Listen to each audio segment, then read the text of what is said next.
بسم اللہ الرحمن الرحیم۔ نبی مکرم صلی اللہ علیہ وسلم نے ارشاد فرمایا، ھذا جبل احد یحبنا ونحبہ، کہ یہ احد پہاڑ ہے جو مجھ سے پیار کرتا ہے اور میں اس سے پیار کرتا ہوں۔ یہ اس وقت آپ احد پہاڑ کے سکرین احد پہاڑ کے مناظر اپنی سکرین پہ دیکھ رہے ہیں۔ یہ وہ میدان ہے جس جگہ پہ اللہ کے محبوب علیہ السلام کافروں سے جنگ ہوئی 3 ہجری میں 6 شوال المکرم۔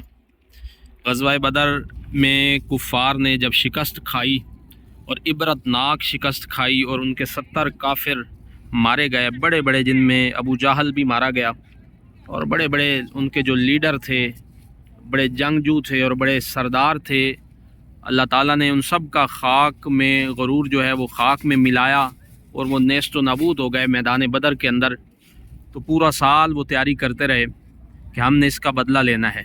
تو 2 ہجری میں غزوہ بدر ہوا تھا، تو 3 ہجری میں وہ تیاری کر کے احد کے پہاڑ پہ، اس احد کے میدان میں آئے، اور اس کی خبر حضرت عباس جو حضور کے چچا ہیں رضی اللہ تعالیٰ عنہ، جنہوں نے کلمہ پڑھ لیا تھا لیکن ابھی اپنا کلمہ ظاہر نہیں کیا تھا، انہوں نے آقا علیہ السلام کی بارگاہ میں ایک تیز گھڑ سوار قاصد بھیجا اور یہ خبر پہنچائی کہ اے اللہ کے محبوب صلی اللہ علیہ وآلہ وسلم، کافروں نے جنگ کی تیاری شروع کر لی ہے اور یہ ان کا معاملہ ہے، اور ساری جو کیفیت اور حالات تھے، جو ماجرا تھا، سب بیان کر دیا۔ تو آقا علیہ السلام نے صحابہ سے مشورہ کیا، جو نوجوان صحابہ تھے انہوں نے کہا کہ حضور ہم نے مدینہ میں رہ کے نہیں لڑنا۔ حضور یہ چاہ رہے تھے کہ مدینہ شریف میں ہی رہ کے جنگ لڑی جائے، لیکن صحابہ کرام رضوان اللہ تعالی علیہ مجمعین میں جو جوان صحابہ تھے، جن کا خون جو شیلا تھا، انہوں نے کہا کہ حضور ہم نے یہاں نہیں لڑنا، ہم کافروں کو راستے میں جا کے پکڑیں گے، ہم کافروں کو یہ بتائیں گے کہ ہمارے اندر ابھی بھی جذبہ ویسے ہی ہے اور ہم تمہیں راستے میں روک کر بھی مار سکتے ہیں۔ تو اللہ کے محبوب علیہ السلام تشریف لے گئے حجرہ مبارک میں اور جنگی لباس پہن کر تشریف لے آئے۔ تو تب صحابہ کرام رضوان اللہ تعالی علیہ مجمعین کو یہ محسوس ہوا کہ حضور نبی رحمت صلی اللہ علیہ وآلہ وسلم پسند فرما رہے تھے کہ ہم مدینہ میں بیٹھ کے لڑیں۔ تو صحابہ نے عرض کی، یا رسول اللہ صلی اللہ علیہ وآلہ وسلم، حضور ہماری اگر آپ کو بات بری لگی ہے، ناراضگی معافی چاہتے ہیں، تو آپ ادھر ہی بیٹھ کے جیسے آپ پسند فرمائیں، ہم ویسے ہی جنگ کرنے کے لیے تیار ہیں۔ لیکن اللہ کے محبوب علیہ السلام نے ارشاد فرمایا کہ انبیاء کو یہ زیب نہیں دیتا کہ جب وہ جنگی لباس پہن لیں اور پھر اسے اتاریں۔ کسی نبی نے ایسے نہیں کیا، میں بھی ایسے نہیں کروں گا۔ تو یہ قافلہ 1000 مسلمانوں کی تعداد پہ مشتمل تھا، یہ چل پڑا، لیکن راستے کے اندر آ کے عبداللہ بن ابی جو منافقوں کا سردار ہے، وہ ایک مقام پہ حضور نے پڑاؤ کیا، تو اس پڑاؤ پہ وہ صبح جب فجر کی نماز ہوئی تو اس نے یہ کہہ کر بہانہ بنا کر اس نے کہا، جی نہیں جی، آپ نے ہماری بات نہیں مانی، ہم یہ چاہتے تھے کہ گھر مدینہ میں بیٹھ کے جنگ لڑی جائے، لیکن آپ نے ہماری بات نہیں مانی، تو لہٰذا ہم یہاں سے واپس جا رہے ہیں۔ تو 300 اس نے اپنے ساتھ منافقین کو ملایا اور وہ واپس آ گیا۔ یوں مسلمانوں کی تعداد 700 رہ گئی۔ اب 700 مسلمان میدان احد میں آئے، اور یہ میدان احد ہے، اور اس میدان احد میں آقا علیہ السلام نے یہاں پہ جبل رمات ہے، اس پہ 50 صحابہ کرام کو تعینات فرمایا۔ وہ جہاں پہ لوگ چڑھے ہوئے ہیں جبل رمات پہ، یہ ہے جبل رمات، یہ ہم آپ کو زوم کر کے دکھاتے ہیں۔ اس جبل رمات کے اوپر یہ دیکھیں جی، یہ جبل رمات ہے جہاں پہ لوگ چڑھے ہوئے ہیں۔ یہ ایک چھوٹی سی پہاڑی ہے۔ تو صحابہ کرام رضوان اللہ تعالی علیہ مجمعین کو 50 صحابہ کو حضور نے یہاں پہ تعینات فرمایا کہ یہاں سے کافر پیچھے سے حملہ نہ کریں، اور یہاں پر یہ جگہ ہے جہاں پہ لوگ کھڑے ہیں، اور یہ سید الشہداء حضرت امیر حمزہ رضی اللہ تعالیٰ عنہ، حضرت مصعب بن عمیر رضی اللہ تعالیٰ عنہ، اور دیگر 70 صحابہ کرام کے مزارات ہیں۔ یہاں پر حضور کے صحابہ تھے، اور اس سائیڈ سے ہم آپ کو دکھاتے ہیں، یہاں سے کافر داخل ہوئے۔ یہ جہاں پہ درخت نظر آ رہے ہیں، یہاں سے کافر داخل ہوئے، اور کافروں کے 3 لشکر داخل ہوئے۔ اس سائیڈ سے جہاں پہ یہ ٹاور ہے، اس سائیڈ سے حضرت خالد بن ولید رضی اللہ تعالیٰ عنہ، جو کہ اس وقت مسلمان نہیں ہوئے تھے، ان کا لشکر تھا، 3 لشکروں پہ وہ ڈیوائیڈ تھے، اور اس سائیڈ سے حضرت ابو سفیان رضی اللہ تعالیٰ عنہ، اور اس سائیڈ سے دیگر کافر، یہ 3 لشکر بنا کے داخل ہوئے، اور 3000 کافروں کی تعداد تھی۔ لیکن آتے ہی اللہ پاک نے جو مسلمانوں کو شوق جہاد اور جذبہ جہاد اور شوق شہادت نصیب فرمایا. لڑائی ہوئی، غمسان کا رن پڑا اور اس لڑائی کے اندر کافر شکست کھا گئے. ادھر جو حضور نے صحابہ کو جبل رماد پہ تعینات فرمایا عبداللہ بن جبیر رضی اللہ تعالیٰ عنہ کی قیادت میں، تو اللہ کے محبوب علیہ السلام نے ارشاد فرمایا کہ جو مرضی ہو جائے، ہم جنگ ہار جائیں، ہم سارے شہید ہو جائیں، لیکن تم نے جبل رماد کو نہیں چھوڑنا. یہ سارا احد کا پہاڑ ہے، احد کا پہاڑ ہے اور یہ بہت لمبا پہاڑ ہے. تو حضور نے فرمایا کہ تم نے یہ جبل رماد کو نہیں چھوڑنا، تم نے وہیں بیٹھنا ہے. لیکن جب مسلمانوں نے جنگ شروع میں جیت لی تو صحابہ کرام رضوان اللہ تعالیٰ علیہ مجمعین یہ سمجھے، یہ ان نے اجتہاد فرمایا کہ ہم نے جنگ جیت لی ہے.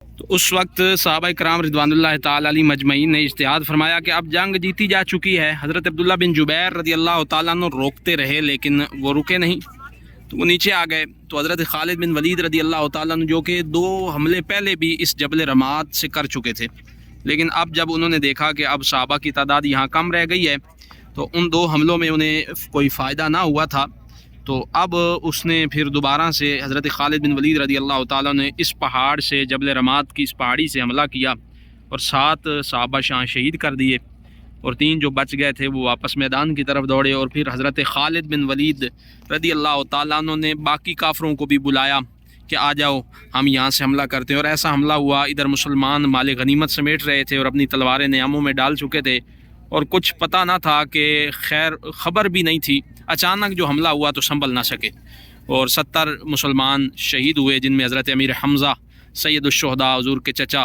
جو رضائی بھائی بھی ہیں حضور کے اور ہم عمر بھی ہیں. آقا علیہ السلام کو ان کا بڑا دکھ ہوا. خود حضور نبی رحمت صلی اللہ علیہ وآلہ وسلم کا دندان مبارک کا تھوڑا سا حصہ شہید ہوا. اور جب کافر چڑھ دوڑے مسلمانوں پہ اور مسلمان بھاگ رہے تھے ادھر ادھر، بھی سمجھ نہیں آ رہی تھی کہ کیا کریں.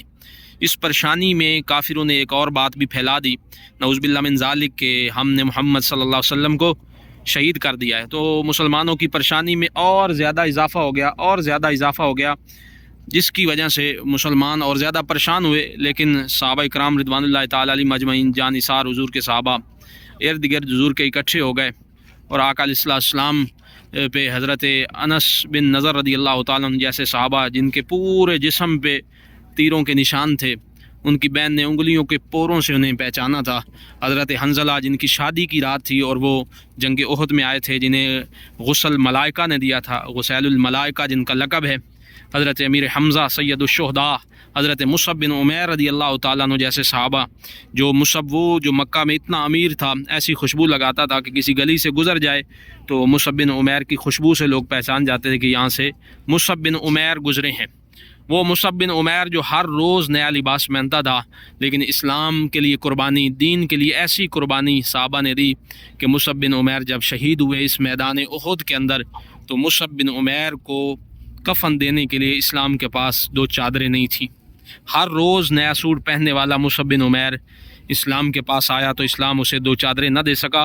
انہوں نے اتنی محنت کی اور اسلام ہم تک پہنچایا. یہاں وہ 70 جانثار حضور کے صحابہ جو احد میں شہید ہوئے، دین متین کے لیے، اسلام کا جھنڈا بلند کرنے کے لیے شہید ہوئے، وہ یہاں آرام فرما ہیں، یہاں وہ جنت میں ہیں اور جنت الفردوس کے مزے لے رہے ہیں.